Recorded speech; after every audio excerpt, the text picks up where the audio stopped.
नमस्कार, स्वागत है आपका अपने favourite YouTube channel APS academy में। और दोस्तों, मैं आपके साथ आर.के. सर आज फिर से परसेंटेज की सीरीज़ लेकर आया हूं। दोस्तों देखते हैं, बहुत ही अच्छी तरीके से सवाल लाइन टू लाइन सारे क्वेश्चंस बताए जा रहे थे। मैंने आपको बताया था कि इसके पहले जो वीडियोज़ हैं लगभग 142 तक सेम क्वेश्चंस हैं। तो दोस्तों मैं चाहता हूँ कि कुछ क्वेश्चंस एकदम सेम है बिल्कुल। अगर आपने इसके पहले का वीडियो देखा है तो आपको ये सारे सवाल आ जाएंगे, लेकिन फिर भी उसमें से जो कुछ अच्छे सवाल हैं, कुछ इम्पोर्टेंट सवाल हैं, उसके बारे में हम चर्चा कर देते हैं। बाकी के बीच के क्वेश्चंस कुछ हम छोड़ देते हैं। फिर भी अगर आपको नहीं आते हैं तो आप अपनी नंबरिंग्स, आर.एस. अग्रवाल बुक की नंबरिंग्स आप हमें सेंड कर दीजिए। जो स्क्रीन पर नंबर चल रहा है उस पर व्हाट्सएप नंबर पे, या आप कमेंट बॉक्स में मैसेज कर दीजिए हमको कि ये नंबर सर हमको नहीं आ रहा, तो मैं आपको बहुत ही बेहतरीन तरीके से नेक्स्ट वीडियो में उसके क्वेश्चंस डाल दूंगा। चलिए आज के देखते हैं क्वेश्चंस। जो कुछ अच्छे क्वेश्चंस इसमें बचे हुए थे वो देखते हैं। दोस्तों आपका जो क्वेश्चन है बहुत अच्छा है, देखिएगा। इसका एक बेहतरीन शॉर्टकट आपको मैं बताऊँगा। एक व्यक्ति है जो 72,900 का एक भूखंड खरीदता है तथा 1,33,100 की लागत से उस पर मकान बनाता है। यदि भूखंड में 10% की वृद्धि तथा बिल्डिंग में जो मकान का मूल्य उसमें 10% की कमी हो रही हो तो कितने समय बाद दोनों के मूल्य समान होंगे। इस क्वेश्चन को बहुत अच्छी तरीके से देखिएगा। दोस्तों क्वेश्चन बहुत आसान है, देखिएगा। सबसे पहले 72,900 का भूखंड खरीदा उसने और 13,31,00 की लागत से उस पर मकान बनाया। अब पूछा कितने समय बाद दोनों के मूल्य समान होंगे अगर भूखंड पर 10% की वृद्धि और बिल्डिंग के मूल्य में 10% की प्रतिवर्ष के रूप में कमी होती हो तो। अब दोस्तों इसमें कुछ नहीं है, ये सवाल लगाने में आपको थोड़ा सा बड़ा लगेगा, लेकिन मैं जो अपना एक पर्सनली तरीका बता रहा हूँ उस पर बहुत ध्यान दीजिएगा। बहुत आसानी से ये सवाल हो जाएगा। ये एक पर्सनली तरीका है, कभी कभी ये रूल फेल हो जाएंगे, कुछ लोग आपको बता सकते हैं, लेकिन जो बातें हम आज आपको हम बता देंगे, अगर आप उसे गहराई से सोचेंगे और गहराई से उसको समझ लेंगे तो ये मैं वादा कर रहा हूँ कि आपको इस लेवल का सवाल कभी नहीं फंसेगा। कोई कितना भी भरमाए आपका सवाल ही नहीं फंसेगा, आप परेशान ना होइए। चलिए देखते हैं। अब दोस्तों सबसे पहले देखिए, जब कभी दो वैल्यू बड़ी हो, पहली बात, जब कभी दो वैल्यू बड़ी हो तो उनमें से देखिएगा जब तक कटिंग होती है तो कटिंग करें। कटिंग किया 0 0। अब दोस्तों एक सिंपल सी चीज़ आपको समझ में आ रही होगी। यहाँ पर एक सिंपल सी चीज़ समझ में आ रही होगी कि ये किसी का क्यूब हो रहा है। ये किसी का क्यूब हो रहा है कि नहीं हो रहा है? आप देखिए, ये क्यूब हो रहा 9 का, ये हो रहा 11 का। तो दोस्तों जब क्यूब हो रहा है, यानी कि अगर मैं ये लिख दूँ 9/11 लिख दूँ या 11/9 लिख दूँ, दोस्तों अभी हम बताएंगे कि आप 11/9 लिखो कि 9/11, अभी आप केवल समझिए। तो ये देखिए क्यूब बन रहा है। क्या बन रहा है दोस्तों? क्यूब। तो ये जो क्यूब बन रहा है ये पावर्स बनती है। तो आपको एक चीज़ पता होगी कि ये पावर्स ही तो इंडिकेट करता है टाइम्स को। जब पावर ही इंडिकेट करता है, जब पावर 3 बन रही, तो क्या आपके अकॉर्डिंग 3 वर्ष आंसर नहीं होना चाहिए? बिल्कुल होना चाहिए, इसमें कोई डाउट नहीं। वो इसलिए कि टाइम्स ही डिनोट करता है ये। यहाँ पर आपने देखा होगा एक फार्मूला A = P 1 + R/100 की पावर T। तो ये जो T है, T = टाइम्स, मतलब ये टाइम्स कितनी बार, जब प्रतिवर्ष की रेट है, रेट कैसी है? प्रतिवर्ष की, तो 3 बार, मतलब एक साल में 3 बार। तो दोस्तों मेरे अकॉर्डिंग आंसर 3 वर्ष हो गया। अब दोस्तों क्या इस सवाल को आप देख कर नहीं जान सकते कि ये 1331 किसी का क्यूब है, 11 का क्यूब है, 729 किसका क्यूब है, 9 का क्यूब है। तो ये बेसिक तरीके हो गए हैं बिल्कुल बहुत अच्छी तरीके से। अब दोस्तों बात आती है कि क्वेश्चंस आपका कभी कभी गलत भी हो सकता है। कैसे गलत होगा? मैं जब चक्रवृद्धि ब्याज पढ़ाऊंगा, सीआई कंपाउंड इंटरेस्ट, तो उसमें कुछ जगह आपको डाउट आएगा। लेकिन अगर यहाँ जो मैं बोलने जा रहा हूँ, जो बताने जा रहा हूँ, अगर आपने उसे ध्यान से सुन लिया, ध्यान से समझ लिया, तो आपका वो क्वेश्चन ना तो वहाँ गलत होगा, और जितनी भी मैथ्स के राइटर मार्केट में चलते हैं इस लेवल के सवाल कहीं पर भी गलत नहीं होंगे। चलिए देखते, मैं एक चीज़ समझा देता हूँ दोस्तों आपको। यहाँ पर जो रेट है 10%, फिर 10%, एक बार 10% वार्षिक वृद्धि बोला है, एक बार 10% वार्षिक कमी बोला है। इससे भी मतलब आपको नहीं रखना, आपको ये रखना है मतलब कि यहाँ वार्षिक लिखा है, यहाँ पर भी दोस्तों सवाल के अकॉर्डिंग वार्षिक लिखा हुआ है। जब वार्षिक रेट है तो 3 बार दोस्तों, इसका मतलब टाइम्स, टाइम नहीं टाइम्स, मतलब कितनी बार, हाउ मेनी टाइम्स। जैसे आप कह सकते हो I am selected in सीजल officer 5 times, ऐसा कुछ 5 टाइम्स इस तरीके से। तो ये टाइम्स है। वार्षिक रेट है तो 1 साल की रेट है, 3 बार मतलब 3 साल। अब दोस्तों अब एक चीज़ और समझा दे, मान लीजिए यही रेट अभी छमाही लिखी होती। अब ये सवाल नहीं है दोस्तों, मैं समझा रहा हूँ, इसी में ध्यान दीजिएगा। अगर रेट आपकी छमाही लिखी होती तो 3 बार कोई चीज़ 6-6 महीने में अगर हो रही तो आपका आंसर 1 से 1/2 वर्ष आएगा कि नहीं, आप बताइए। आप मान लीजिए एग्ज़ाम है आपकी जो स्कूलिंग है जहाँ पर आप पढ़ते हैं वहाँ पर मान लीजिए 3 बार एग्ज़ाम होता है 6-6 महीने में। तो आप बताइए 6-6 महीने में 3 बार एग्ज़ाम होने का मतलब 1.5 साल का सफ़र होगा, यानी कि 1 से 1/2 वर्ष, 1 वर्ष 6 माह। अब थोड़ी देर के लिए अब आप सोचिएगा, यहाँ छमाही दिया है, कभी तिमाही दे देंगे। मान लीजिए तिमाही दे दिया, मान लीजिए आपके सवाल में तिमाही रेट दिया तो 3 बार 3-3 महीने में, यानी आंसर इसका क्या होता, 9 माह। दोस्तों अब अगर ये बातें आप समझ गए हैं तो मैं आपको बताता हूँ ये सवाल आपका गलत ही नहीं होगा जल्दी। ज़्यादातर यानी कि 95% मेरी एक आदत है कि कुछ परसेंट मैं अपने लिए बचा लेता हूँ, क्योंकि कुछ मार्केट में ऐसे भी टीचर्स हैं जिनका केवल एक काम है दूसरे की बुराई करना, मतलब केवल उनका एक काम है दूसरे की बुराई करना। इसीलिए दोस्तों मैंने इसके लिए 95% बोला है। क्यों बोला है कि 5% मैं उनसे बच सकूं, क्योंकि अगर वो खिंचाई कर रहे हैं या कुछ भी कर रहे हैं, कुछ भी मान लीजिए बहुत ज्ञानी हो गए हैं तभी शायद दूसरे की इंसल्ट कर रहे हो, तो अगर मान लो ज़्यादा ज्ञानी हो गए तो कम से कम मैं 5% अपने लिए बचा लूँ, बस सिंपल है। वैसे ऐसा होगा नहीं, मैं बिल्कुल आप परेशान न होइए, मैं बस ऐसे ही कह रहा हूँ, लेकिन ऐसा बिल्कुल भी नहीं होगा। अगर क्वेश्चंस मैं आपको पढ़ा रहा हूँ और आप अच्छे से पढ़ रहे हैं तो ये 100% वादा है कि मैं क्वेश्चन वही बताऊँगा जिसमें मैं एक्सपर्ट हूँ। मैं फालतू के क्वेश्चंस नहीं बताता कि आपके एग्ज़ाम में ना आते हो मैं हाई फाई सवाल दे दूँ और उसमें अपनी वैल्यू दिखाऊँ, ये काम मेरे पास तो नहीं है। तो बिल्कुल अच्छी तरीके से पढ़िए। अगर कोई खिंचाई करता है तो आप ये अच्छी चीज़ें पढ़ लीजिए, आपको भी वो नहीं फांस पाएगा, ये याद रखिए। चलिए देखते हैं नेक्स्ट क्वेश्चन। दोस्तों क्वेश्चन है, एक तालाब में वर्षांत में यानी वर्ष के अंत में मेढकों की संख्या में 10% की वृद्धि होती है, 10% की वृद्धि होती है।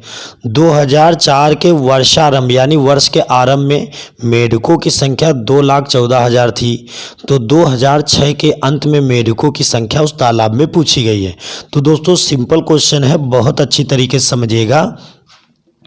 यहाँ पर बोला है 2004 में जनसंख्या थी 2,14,000, 2,14,000। 2006 में आपसे जनसंख्या यानी पॉपुलेशन आपसे पूछी गई है, क्वेश्चन मार्क, जनसंख्या आपसे पूछी गई है। अब बात आती है दोस्तों, सवाल में बोला है कि वर्ष के अंत में वृद्धि कर जाती है। वर्ष के अंत में 10% की वृद्धि होती है। इंक्रीज कितना हो रहा है? 10%। दोस्तों 10% इंक्रीज हो रही है। तो आपको पता है ये चीज़ हम बता चुके हैं। 10% का मतलब वैल्यू 10 से 11, 10% वृद्धि का मतलब वैल्यू 10 से 11। जो लोग नए हैं मैं उनके लिए भी बता देता हूँ। 10% की वृद्धि का मतलब दोस्तों 100 से 110 होता है, यानी ये 0 0 कट गया तो वैल्यू 10 से 11 हो गई। अब एक बात बहुत इंपॉर्टेंट ये समझते हैं, आप एक गलती कर सकते हैं, ध्यान दीजिएगा। सबसे पहले एक नॉर्मली चीज़ समझे। आज अगर 2,14,000 जनसंख्या वो मेढकों की संख्या है तो 2006 में जनसंख्या और ज़्यादा हो जाएगी मेढकों की।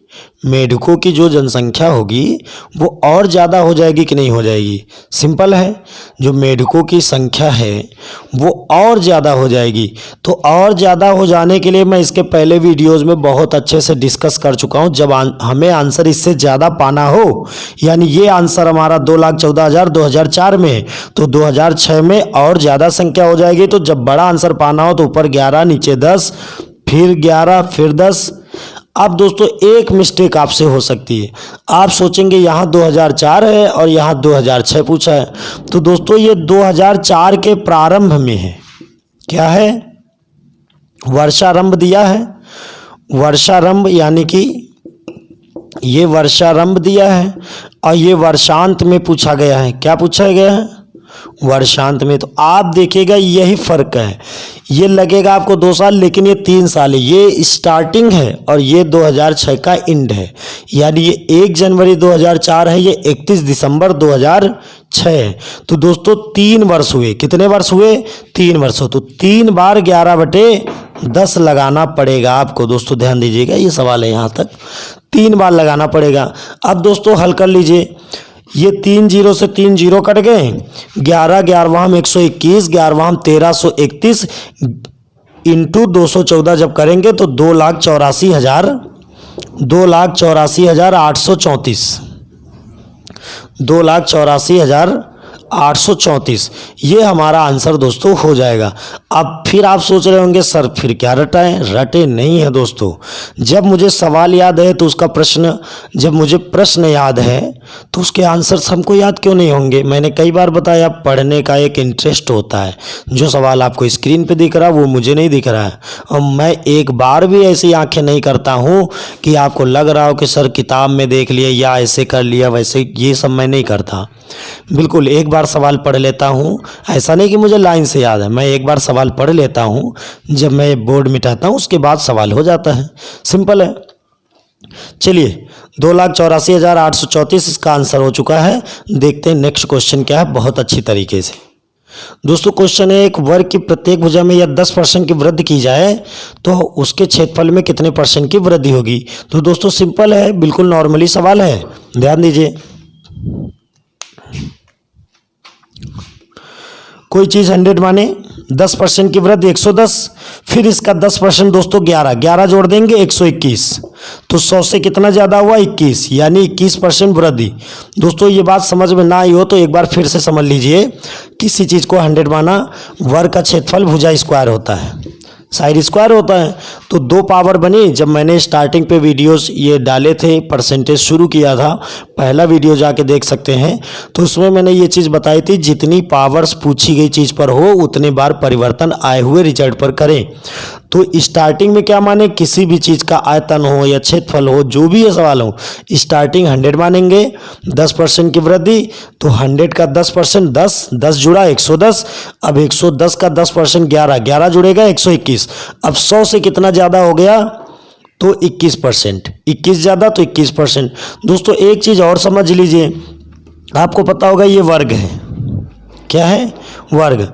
आप वर्ग की भुजा कुछ भी मान लीजिए, हमने मान लीजिए वर्ग की भुजा 10 माना थोड़ी देर के लिए, 10 मान लिए, तो दूसरा वर्ग बनाएंगे। अब 10% की वृद्धि, तो दोस्तों 10 का 10% क्या होता है? 1, यानी कि 1 ज़्यादा हो जाएगी, तो ये भुजा 11 हो गई, ये भुजा कितनी हो जाएगी?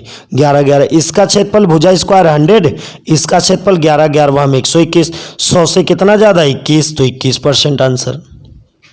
ऐसे भी कर सकते हैं आप, कोई समस्या नहीं, आप इस तरीके भी कर सकते हैं। मतलब हमारा आंसर 21% हो गया। आप चाहे ऐसे लगा लीजिए, चाहे आप ये 100 मान के सीधा इस तरीके से लगा लीजिए। देखते हैं नेक्स्ट क्वेश्चन दोस्तों क्या है। दोस्तों क्वेश्चन है, एक आयत की लंबाई में 10% की वृद्धि तथा चौड़ाई में 10% की कमी की जाए तो उसके क्षेत्रफल में क्या प्रभाव पड़ेगा। दोस्तों एकदम आसान क्वेश्चन, उसी तरीके से परसेंटेज की बात है, आप 100 मानिए। लंबाई में 10% की वृद्धि, इसका 10% 10 110। चौड़ाई में 10% की कमी, इसी में देख लीजिए, इसका 10% 11। लेकिन इस बार दोस्तों परसेंट में कमी बोला है तो 11 कम हो जाएगा, 11 कम हो जाएगा। 10 कम करते तो 100 बचता, 11 कम करेंगे तो 99। 100 वाली चीज़ कितनी बची दोस्तों, 99। तो आपको क्या लगता है, 1% कमी, 1% क्या हो जाएगी, कमी हो जाएगी। सिंपल है दोस्तों, बहुत ही अच्छा तरीका होगा ये, बहुत मज़ा आएगी, बहुत जल्दी सवाल हो जाएंगे, ओरली हो जाएंगे। हटाते हैं इसको जल्दी से, देखते हैं नेक्स्ट क्वेश्चन क्या है बहुत अच्छे से। दोस्तों क्वेश्चन है, एक वर्ग की प्रत्येक भुजा में 30% की वृद्धि करने पर उसके क्षेत्रफल में क्या प्रभाव पड़ेगा। दोस्तों बहुत ही आसान क्वेश्चन, फिर से देखिएगा, आप 100 मानिए। आप देखिए 30% की वृद्धि बोला है और ये वर्ग है, वर्ग का यानी वर्ग का जो क्षेत्रफल होता है वो भुजा स्क्वायर होता है, साइड स्क्वायर। तो पावर कितनी बार आई, 2। तो 2 बार दोस्तों 30% बढ़ाना होगा, कितनी बार, 2 बार। जितनी पावर्स उतनी बार इंक्रीजमेंट आपका लगेगा। तो इसका 30% 130 हो गया, यानी इसका 30% 30 हुआ तो जुड़ जाएगा, 130 हो गया। अब इसका 30%, क्योंकि पावर दोस्तों क्या लगी है, 2, तो इसका 10% 13। तो 30% 3 गुना 13 39, 39 इसमें जुड़ जाएगा, यानी क्या हो जाएगा 169, 169 हो जाएगा। तो 100 से कितना ज़्यादा है, 69। तो 69% वृद्धि, 69% वृद्धि दोस्तों आंसर हो जाएगा, क्या हो जाएगा, वृद्धि। बहुत ही अच्छी तरीके से समझ में आ गया होगा। देखते हैं नेक्स्ट क्वेश्चन बहुत जल्दी से क्या है, बहुत अच्छे समझते हैं दोस्तों। छोटे क्वेश्चन है इसलिए थोड़ा जल्दी समझ लें। दोस्तों क्वेश्चन एक, वर्ग की लंबाई तथा चौड़ाई में क्रमशः 40% तथा 30% की वृद्धि की जाए तो प्राप्त आयत का क्षेत्रफल वर्ग के क्षेत्रफल से कितने % अधिक होगा। दोस्तों सिंपल है क्वेश्चन, आप देखिए, किसी चीज को आपने 100 माना, पहले लंबाई में 40% की वृद्धि यानी 140, अब चौड़ाई में 30% की वृद्धि, क्रमशः 40% तथा 30% की वृद्धि। तो 30% की वृद्धि हो जाएगी तो इसका 10% दोस्तों 14 हो जाएगा, यानी 14 हो जाएगा। तो 30% हमारा 3 गुना हो जाएगा, तो यानी 14 ते 42, 42 जुड़ेगा तो 182 आ जाएगा। अब दोस्तों देखो हमारा आंसर क्या आ जाएगा, 82% वृद्धि, 82% वृद्धि हो जाएगा। अब दोस्तों इस सवाल में एक चीज़ और देखिएगा, जब मैं ऑफलाइन पढ़ा रहा था तो एक बच्चे ने क्वेश्चन किया था, हो सकता है आपके दिमाग में ये चीज़ आ जाए। दोस्तों क्वेश्चन, एक वर्ग की लंबाई तथा चौड़ाई में क्रमशः 40% तथा 30% की वृद्धि की जाए, किसमें, वर्ग में। क्वेश्चन दोस्तों स्क्रीन पर देख लेना, वर्ग में किया जा रहा है। तो कह रहे प्राप्त क्षेत्रफल, सिंपल है दोस्तों, जैसे कोई वर्ग है जिसकी सारी साइड इक्वल होती हैं और जब इसमें हम लंबाई में कोई वृद्धि कर देंगे, अलग अलग वृद्धि किया है, दोनों में ना 40 किया ना दोनों में 30, एक लंबाई में बोला 40% की वृद्धि, चौड़ाई में बोला 30% की वृद्धि, तो ये लंबाइयाँ इसकी बिगड़ जाएंगी। मतलब कि एक प्रकार से लंबाई अगर आप इसको मानते हो तो ये ज़्यादा हो जाएगी, ये थोड़ी कम रहेगी, तो ये प्राप्त आयत हो जाएगा। तो प्राप्त आयत वो मतलब ये जो इंक्रीजमेंट है जिसके कारण वो उसकी जो मतलब की रूपरेखा है, जो बनावट है उसकी, वो आयत के रूप में चली जाएगी। किस रूप में चली जाएगी, आयत के रूप में चली जाएगी।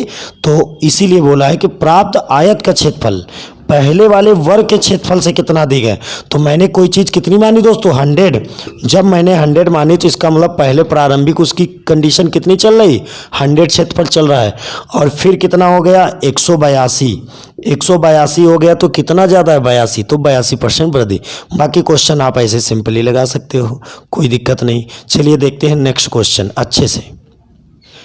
एक आयत, दोस्तों क्वेश्चन है, एक आयत की लंबाई में 20% की वृद्धि तथा चौड़ाई में 20% की कमी की जाए तो क्षेत्रफल में क्या प्रभाव पड़ेगा, यानी क्षेत्रफल में कमी आएगी, कितने % कमी आएगी, कुछ ऐसा क्वेश्चन है। देखते हैं सिंपल, कोई चीज़ मैंने माना 100, पहले बोला है 20% की वृद्धि कर दो, तो इसका 20% दोस्तों 20 तो 120, मतलब 20 इसमें जुड़ जाएगा 120। अब बोल रहे हैं 20% की कमी, तो इसका 10% दोस्तों कितना होगा 12, तो 20% दोगुना यानी 24, तो 24 कम हो जाएगा तो क्या हो जाएगा 96। 100 से कितना कम है 4, यानी दोस्तों आंसर 4% कमी। दोस्तों क्वेश्चन है, एक वृत्त की त्रिज्या में 50% की वृद्धि करने पर उसके क्षेत्रफल में कितने % की वृद्धि होगी। तो दोस्तों देखिएगा, पहले तो आप देखिएगा वृत्त, जो वृत्त का क्षेत्रफल होता है यानी एरिया, क्षेत्रफल होता है वो πr² होता है। अब दोस्तों यहाँ पर देखिए त्रिज्या, त्रिज्या क्या होती है r, रेडियस मतलब रेडियस, ये दोस्तों रेडियस है और 50% की वृद्धि बोला है। तो दोस्तों यहाँ रेडियस में पावर कितनी लगी है 2, इसका मतलब 2 बार क्षेत्रफल हमारा बढ़ेगा। कितनी बार बढ़ेगा 2 बार हमारा क्षेत्रफल बढ़ेगा। तो हम किसी चीज़ को मान रहे हैं 100 और इसका 50% दोस्तों 50, तो 50 जुड़ जाएगा 150 हो जाएगा। अब इसका 50%, इसका 50% यानी हाफ 75, तो 75 इसमें जोड़ देंगे तो 225 हो जाएगा। कितना हो जाएगा 225 हो जाएगा। भाई इसमें 75 जोड़ेंगे तो पूरा कितना हो जाएगा 225 हो जाएगा। तो 100 से कितना ज़्यादा है ये देखें 125, तो 125% वृद्धि। दोस्तों हर सवाल देखिए हम इसी लेवल से बता रहे हैं। मैंने कई बार बताया, जब मैंने स्टार्ट किया था मैथ तो मैंने बताया था कि अगर किसी भी सवाल में परसेंटेज का मार्क लगा है तो आप उसे परसेंटेज की तरह ही देखें, परसेंटेज के अकॉर्डिंग ही लगाएं। दोस्तों देखते हैं नेक्स्ट क्वेश्चन। गर्मी बहुत है आज क्या रोजे ही हो रही, लेकिन रीज़न है ना पंखे वंखे बंद करने पड़ते हैं वीडियोस क्वालिटी के लिए। चलिए कोई बात नहीं, थोड़ी सी गर्मी बर्दाश्त करते हैं हम। लेकिन ये आप जब पढ़ाई कर रहे हो तो गर्मी अगर लग रही हो तो ये ना हो कि आप नहीं पढ़ेंगे। गर्मी लग रही हो तो भी जब मैं ऐसे वीडियो बना रहा हूँ तो आप भी पढ़ेंगे। बिल्कुल अच्छे समझ में आ गया। दोस्तों देखते हैं नेक्स्ट क्वेश्चन बहुत ही अच्छे से क्या है। एक गोले की त्रिज्या में 50% की कमी होने पर उसके पृष्ठ के क्षेत्रफल में क्या प्रभाव आएगा, यानी कितने % कमी आएगी। दोस्तों सिंपल है, पहले तो देखिए गोले के पृष्ठ का क्षेत्रफल क्या होता है 4πr²। दोस्तों इस सारे फार्मूले से मैंने मतलब नहीं। अब यहाँ पर देखिए कि त्रिज्या में कमी की गई और यहाँ पर त्रिज्या में पावर कितनी लगी है 2, पावर कितनी लगी है 2 लगी है। तो सिंपल है दोस्तों 100,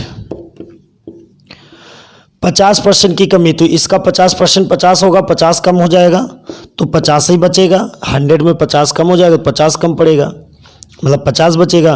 अब फिर इसका 50%, तो दोस्तों 50 का 50% 25 कम हो जाएगा, क्योंकि परसेंटेज में कमी बोला था तो कमी हो जाएगी तो 25 बचेगा। तो हमारे अकॉर्डिंग क्या आ जाएगा दोस्तों 75% कमी आ जाएगा, आंसर हो जाएगा आपका।